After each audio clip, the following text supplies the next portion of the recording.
In 2021, Alternate History Hub uploaded a video discussing what an Al Gore presidency would have looked like. It's certainly not an implausible premise by any means. Gore lost the decisive state of Florida by only 537 votes. Any counterfactual worth its salt needs to be plausible, and this one certainly is. But I was disappointed in regards to his discussion of the war on terror. To invade Iraq or not to invade Iraq is not the only question, and it seems to be that in Cody's retelling of events, nothing in Afghanistan would have changed. I'm not saying the video is bad, I'm saying the video is shallow. In fact, a lot of YouTube videos that talk about a Gore presidency don't dive into how Gore would have fought the war on terror beyond, well, he wouldn't have invaded Iraq. In this video, I'm going full steam ahead in the opposite direction. Domestic politics can kiss my ass. We're going to war.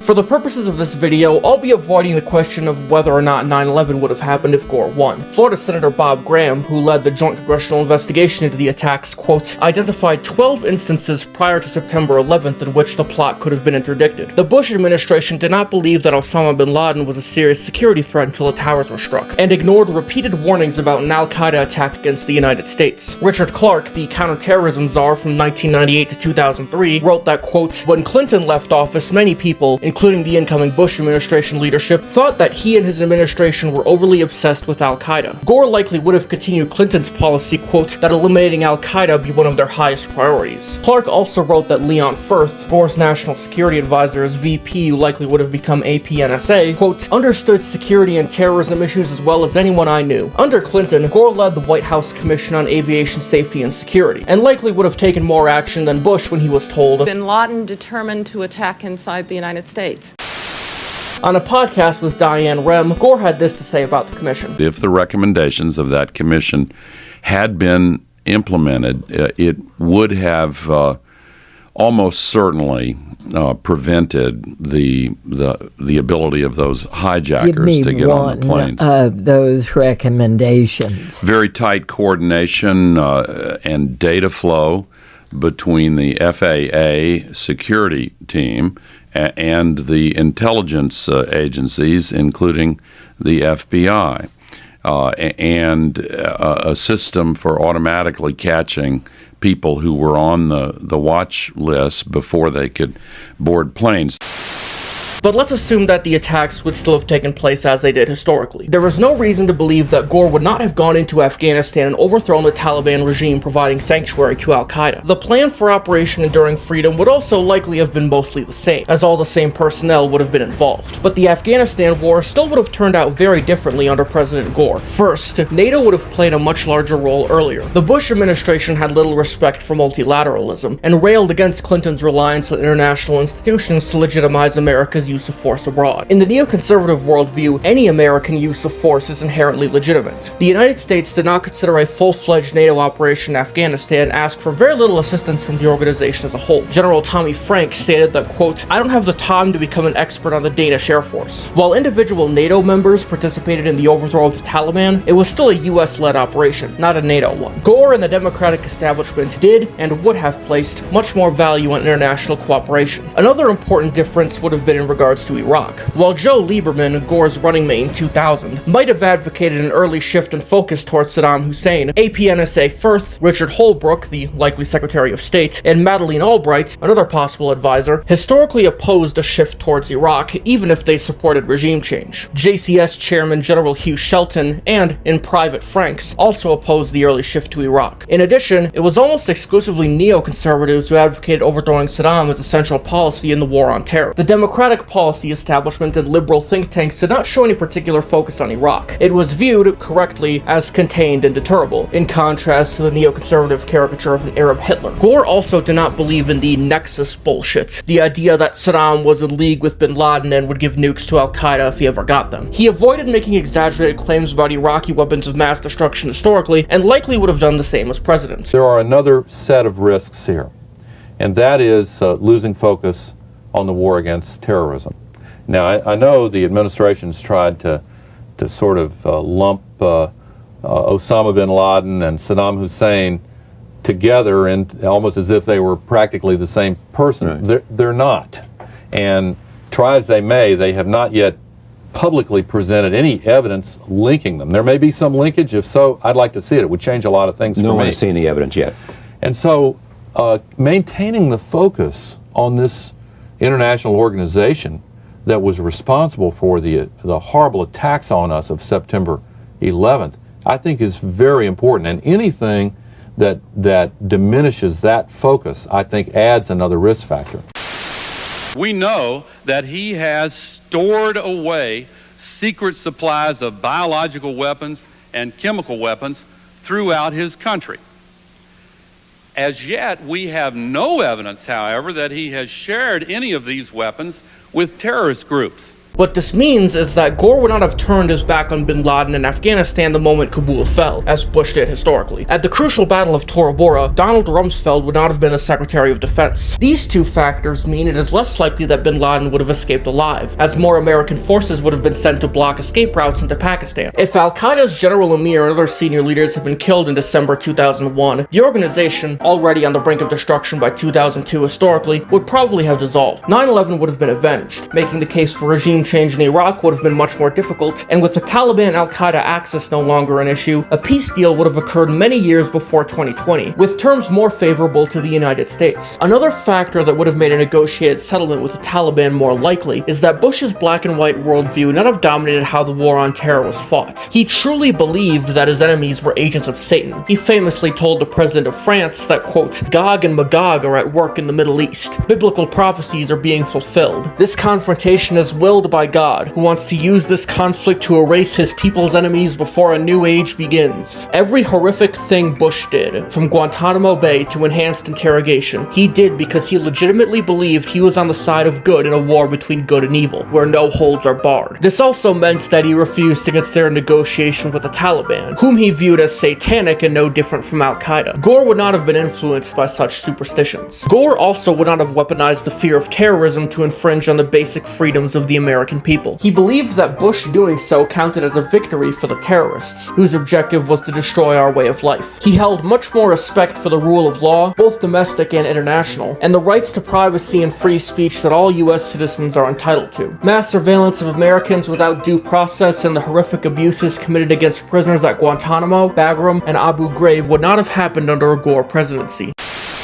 I believe that the Patriot Act has turned out to be, on balance, a terrible mistake, and that it became a kind of Tonkin Gulf resolution conferring Congress's blessing for this president's assault on civil liberties. Therefore, I believe strongly that the few good measures of this law should be passed again in a new and smaller law, but the Patriot Act should be repealed.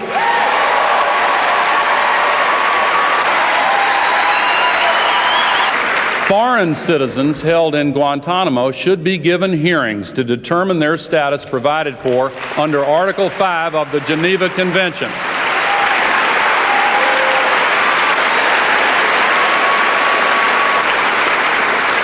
And let me tell you, the handling of those prisoners at Guantanamo has been particularly harmful to America's image. Even England and Australia, you can't get better, stronger allies than that, have criticized our departure from international law and the Geneva Convention. Secretary Rumsfeld's handling of the captives there has been about as thoughtful as his post-war plan for Iraq. I don't think he thought either one of them through very well.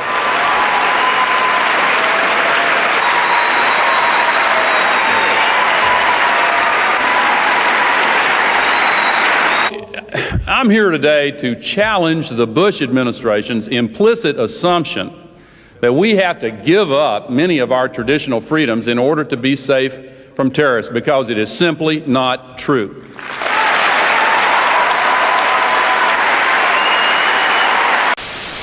The economy would also have been better under Gore, as he would not have signed into law 2 tax cuts for the rich that lost the federal government trillions of dollars in revenue during wartime. But I'm getting sidetracked with domestic politics, which I said I wouldn't do. Back to the front lines. The greatest difference between Bush and Gore, and the linchpin of my thesis that Gore would have fought a better war on terror, is in their approach to nation building. How many of you have seen this clip from one of the 2000 election debates, usually presented with this context? You know, this has happened before. I mean, even the bit about being a new type of Republican who's anti-intervention. Yeah, I'm not so sure the role of the United States is to go around the world and say this is the way it's got to be. So I'm not exactly sure where the vice president is coming from, but I think one way for us to end up being viewed as the ugly American is for us to go around the world saying, we do it this way, so should you. So I don't think our troops ought to be used for what's called nation building. You mentioned Haiti. I wouldn't have sent troops to Haiti. I didn't think it was a mission worthwhile. It was a nation building mission. I've fallen for this narrative too, but the real criticism of nation building in regard to Bush isn't that he tried it, it's that he didn't do enough of it.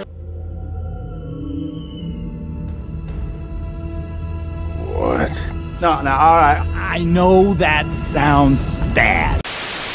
And this is an administration, we're not into nation building. We're focused on justice.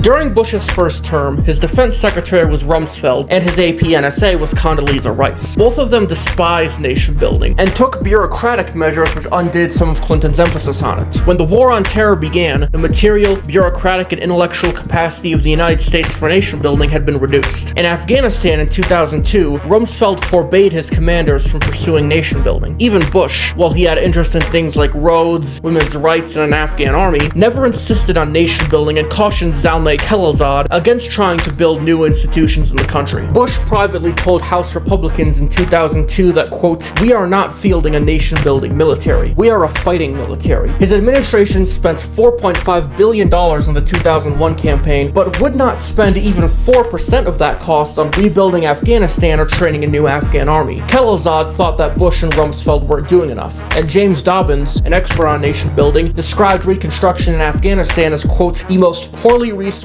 American venture into nation building in more than 60 years. The greatest indictment against the Bush administration's approach to nation building is the fact that they sent the United States into Iraq with no plans for what to do after Saddam was overthrown. Charles Krauthammer, a prominent right-wing columnist, wrote, quote, "Now that Afghanistan is post-Taliban, many are calling for American troops to join the soon-to-be-deployed peacekeeping force there. Wrong again. The United States should help peacekeepers with logistics and, if necessary, air support, but no American peacekeeping troops. Why? Because the American military is the world's premier fighting force and ought to husband its resources for just that. Anybody can peacekeep. No one can do what we did in Afghanistan. Many nations can do police work. Only we can drop 1,000-pound bombs with the precision of a medieval archer. Peacekeeping is a job for others." Gore, by contrast, embraced and defended nation building. Vice President Gore, do you agree with the governor's views on nation building and the use of military, our military, for nation building as he described it and defined it? I don't think we agree on that. I would certainly also be judicious in evaluating any potential use of American troops overseas. I think we have to be very reticent about that.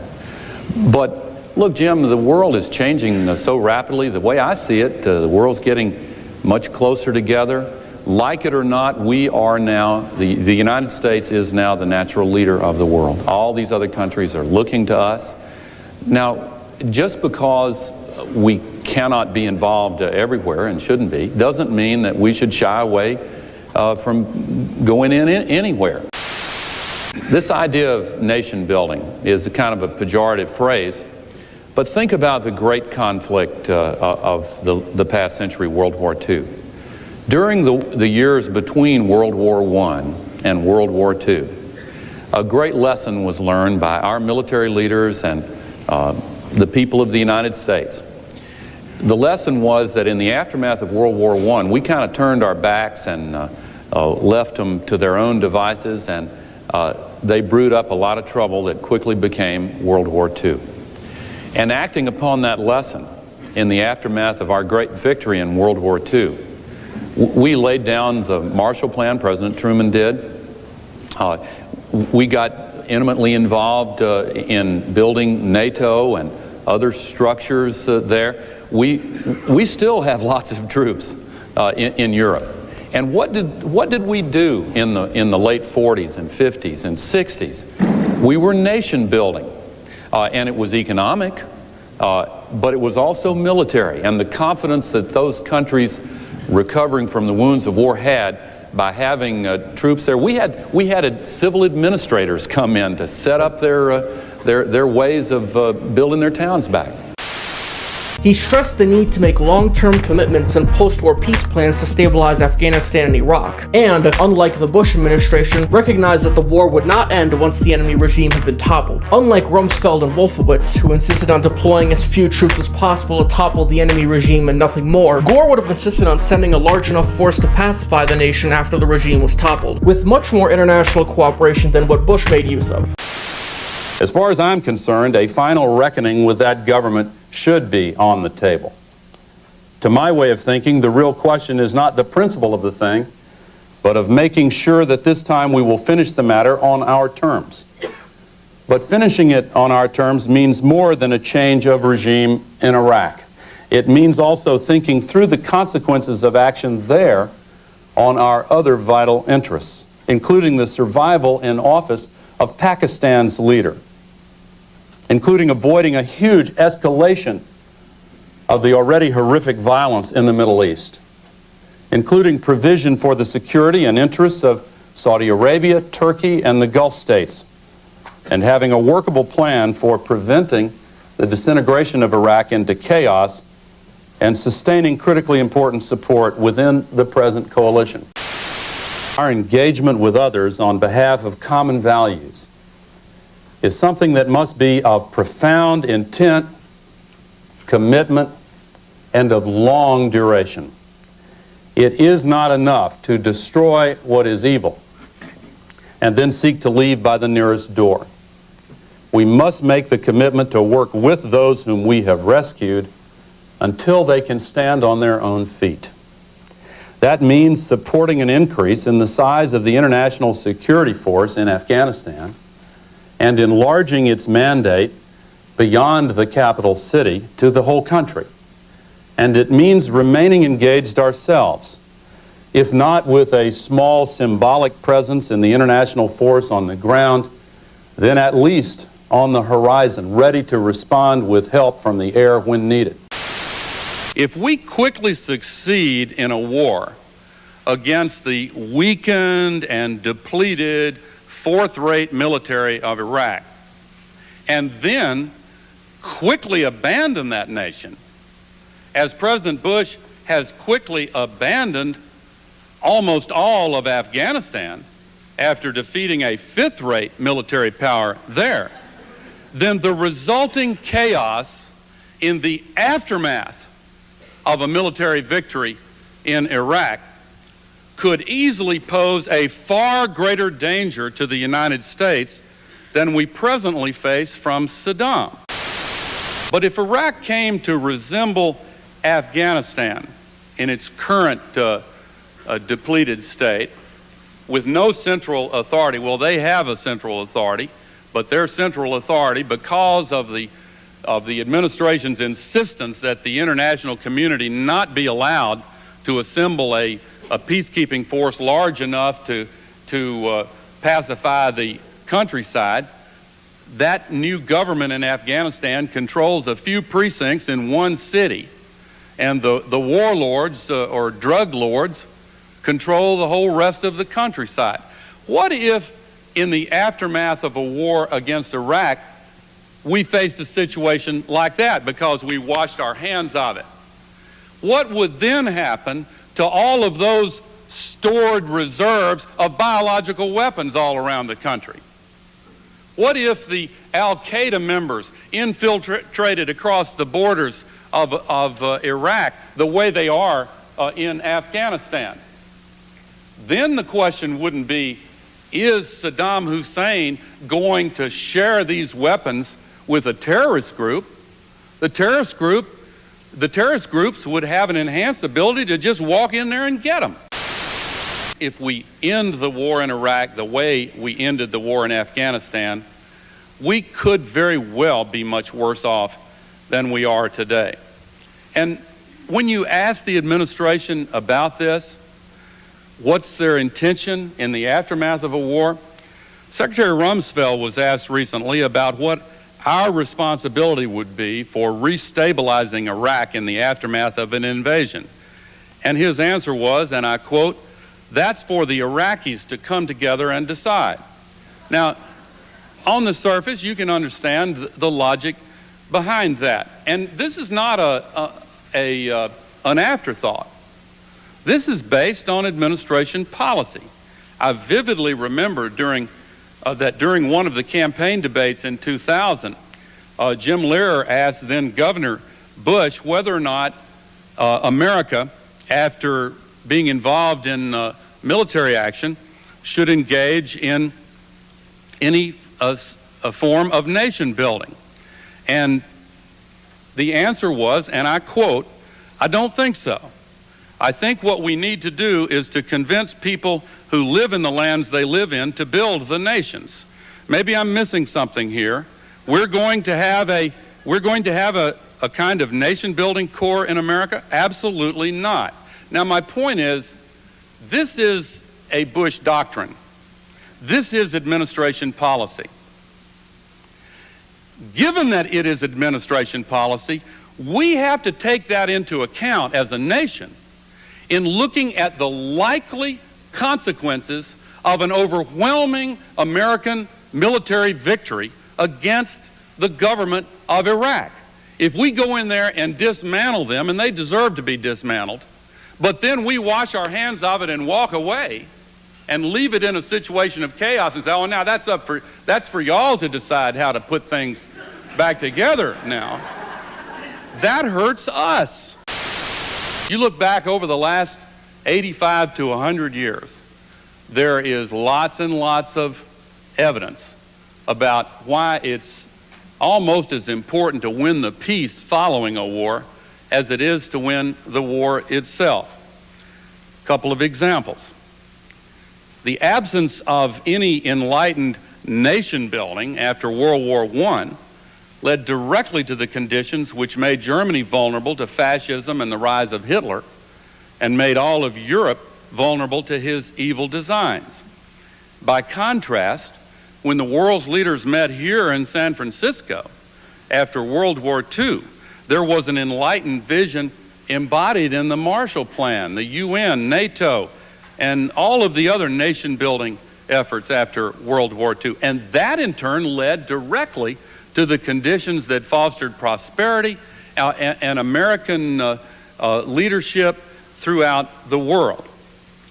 Another example, 2 decades ago, the Soviet Union claimed the right to launch a preemptive war in Afghanistan, and we properly encouraged and then supported the resistance movement, which a decade later succeeded in defeating the Soviet Army's efforts.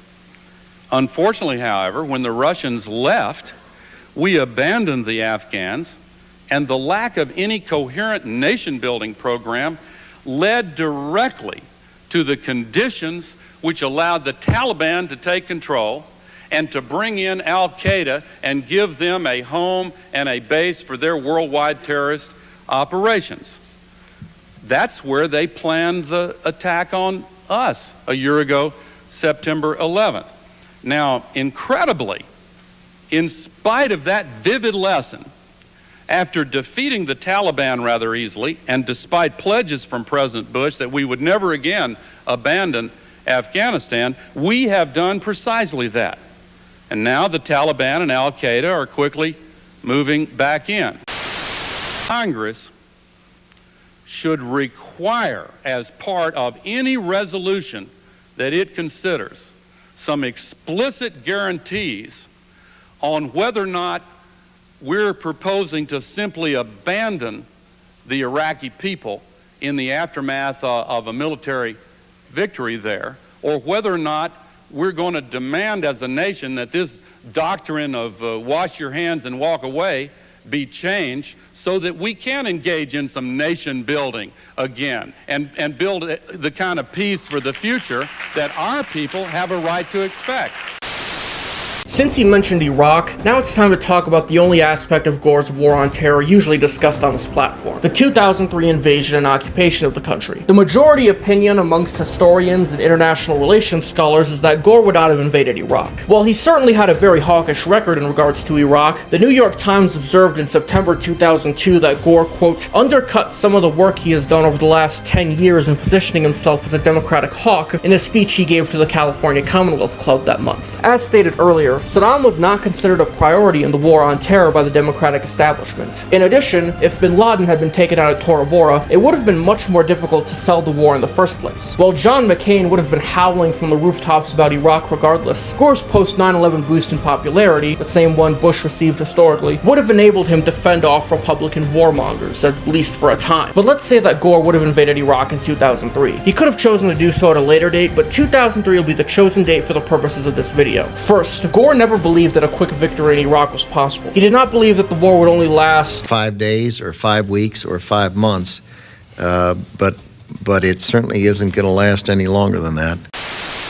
And would have gone into the country with a post-war plan that wasn't the Iraqis will just spawn in a functioning democracy themselves. Second, Gore would have attempted to assemble a larger international coalition than Bush did before heading off to war. Quoting Richard Holbrooke, "We can't do it alone. We can't do it alone. We need the Turks, we need the British, we need some support from at least 1 or 2 Arab states in the region." There is one particular member I want to discuss later, but Gore was much more experienced with foreign policy than Bush, and alongside Holbrooke could have made use of their superior diplomatic skills to expand the coalition's membership. While Russian and Chinese support would still have been out of the question, France and Germany might have been convinced to participate in an invasion of Iraq whenever it would have taken place. As a result, the global supply of freedom fries would have dropped considerably. An important country Gore could have gotten on board would have been Turkey. Had Bush delayed the invasion by a few weeks, he could have had this historically. This would have allowed US forces to enter Iraq from the north, and they could have destroyed units in the Al-Anbar province, including Fedayeen Saddam units that formed the initial insurgency. A greater international presence, including the Muslim Turks, would have provided more legitimacy to the occupation. Gore also would have been more likely to turn the occupation of Iraq over to the UN, inserting potential experts into the situation and decreasing the perception of the United States as an occupying power. Third, Gore would have gone into Iraq with several 100,000 troops recommended by Shinseki and other high-ranking military leaders. This would have given the United States the opportunity to protect civilian officials and aid workers, including Iraqi citizens, and reduce the space for insurgents to operate, let alone carry out retaliatory attacks against collaborators. More troops used in a mission that anticipated a long-term occupation of Iraq could also have prevented widespread looting and denied insurgents access to weapons depots. 250,000 tons of weapons would not have been unaccounted for. Much of the nation's infrastructure would not have been stolen and sold on the black market, and Iraqi citizens would not have perceived the occupying authority as an object of ridicule. Fourth, Bremer would never have even set foot in Iraq. According to his memoirs, he was chosen to administer Iraq by Wolfowitz and Scooter Libby, Cheney's chief of staff. Even if responsibility for the occupation had not been turned over to the UN, without Cheney and Wolfowitz, somebody more competent would have been in charge. Bremer's aggressive implementation of de-Baathification, historically opposed by Garner and the CIA, would never have happened. While senior officials who served as Saddam's cronies would have been removed, school teachers, engineers, and other technocrats responsible for keeping the lights on would not have unfairly lost their jobs. In addition, the Iraqi army would also not have been disbanded, another Bremer decision opposed by Garner, the military, the State Department, and the CIA station chief in Baghdad. Former officers would not have become the backbone of the insurgency, and most of the soldiers could have helped maintain security in Iraq or engage in public works projects. All of these changes combined would have produced a more stable Iraq, a weaker insurgency that would have been easier to deal with, and may very well have prevented the rise of ISIS. None of this is to say that victory in Iraq would have been guaranteed under Gore. He was well aware that a swift transition from tyranny to democracy was a fantasy, and it would have taken years before a stable democratic government in Iraq could have emerged. In addition, some of the alternative policies Gore might have pursued would have produced their own problems, albeit problems not as serious as the ones created by Bush's policies. To reach the troop levels called for by Shinseki, for example, would have required mobilizing the reserves, a politically and economically costly decision, albeit a cost Gore might have been willing to pay. Of course, if Gore had chosen to maintain his focus on Afghanistan, as he likely would have, none of these questions would need to have been asked. Saddam may have still fallen at a later date, but groups like ISIS would never have existed, and Al-Qaeda would not have had the opportunity to bounce back that the Iraq War provided. Without Iraq, the chances for victory in Afghanistan would have increased. Quoting John Noggle, the war in Iraq overshadowed the Afghan war from the day it began, stealing much of the attention and many of the resources that likely would have changed the outcome there. The Taliban would not have viewed the diversion of American attention to Iraq as an opportune moment to retake control of Afghanistan, likely delaying any offensive similar to the one that took place in 2006. Regardless of when it took place, without the military needing to be split between two fronts, it likely would have been defeated. In addition, Pakistani President Pervez Musharraf would not have become convinced by the Iraq War that the United States was not serious about stabilizing Afghanistan, would either either leave or could be waited out of the country, and that it was safer for Pakistan to provide clandestine support to the Taliban. Quoting Jeffrey Record, at a minimum, the United States would have been spared a costly and unnecessary war, and Islamist terrorist organizations would have been denied another cause celebre, to say nothing of a huge new recruiting and training ground. Additionally, the U.S. effort to establish the military and economic conditions for Afghanistan's political reconstruction would not have been starved of probable success by the massive diversion of American resources into Iraq. Even besides the Iraq War, Gore would have handled Afghanistan in several different ways than Bush due to the former's willingness to get down and dirty. There would have been more troops, both American and international. These troops not only could have assisted the government in Kabul's efforts to provide basic services, they would have been sent on a nation-building mission, rather than the limited counterterrorism mission Bush insisted on in an attempt to avoid nation-building. A Gore administration would have been much more willing to curb the abusive practices of Afghanistan's government, assuming Karzai would still have taken power. The assumptions from Bush and Rumsfeld that local actors would just set up a political order compatible with American interests on their own would not have become a driving force in the White House. All of this alone would be enough to prove the thesis of this video, but I will instead conclude it by discussing a country I have never once seen mentioned in any other video about a Gore victory in 2000, Iran. During Bush's first term, Khatami, with the Ayatollah's support, was willing to cooperate with the United States in stabilizing Afghanistan and Iraq, and the opportunity for a genuine rapprochement between the two countries existed. A restoration of formal diplomatic relations, the end of American sanctions in exchange for the end of Iranian support for Hamas and Hezbollah, a joint commitment to a two-state solution to the Israeli-Palestinian conflict, cooperation against al-Qaeda, and much more were on the table in 2003. None of this came to pass because the Bush administration was too obsessed with regime change wars to consider diplomacy. Gore, who in 1998 had wanted a direct dialogue mediated by Saudi Arabia, would have been more willing to explore Iranian cooperation in the war on terror. The phrase axis of evil would never have existed, as Gore would have sought to maintain the public's focus on al-Qaeda and Afghanistan, not shifted toward countries which had nothing to do with 9/11. The thought and relations that began under Clinton and Khatami would have continued under Gore and Khatami, and would not have been compromised by a Kanakistani unsuited for his job. While Israel and the Republicans were opposed to a détente, who could have fucking guessed, Gore's enhanced domestic popularity, diplomatic leverage, and international reputation after 2001 probably would have given him the political capital to take such a step. The grand bargain proposed historically in 2003 might have been accepted, and might have become the foundation for a better future for both Tehran and Washington. A successful rapprochement would have meant gaining a new ally in the Muslim world bordering Afghanistan and Iraq, a lack of Iranian proxy militias in Iraq should Gore have chosen to invade, an end to over 20 years of mutual hostility, and in the most optimistic circumstances, an end to the Israeli-Palestinian conflict. Inside Iran itself, the reformist movement would have received a massive boost from improved and potentially even restored relations with the United States. Ahmadinejad would never have become president, and Iran may very well have become a more free country without the need for a regime change war. There were many paths that Gore could have taken, but I believe I've made my case clear. I am not saying that victory in the war on terror would have been guaranteed if Gore had won. What I am saying is that he would have managed the war far better than Bush did. The Afghan and Iraqi people would have endured far less pain, and the American people today would not be suffering from a profound loss of national confidence that has driven a good chunk of the country into the arms of fascists and communists. The thesis of this video can be summarized in a single sentence. Whether or not Gore would have invaded Iraq, he would have fought a better war on terror. I'm the Counterfactor, and thanks for watching.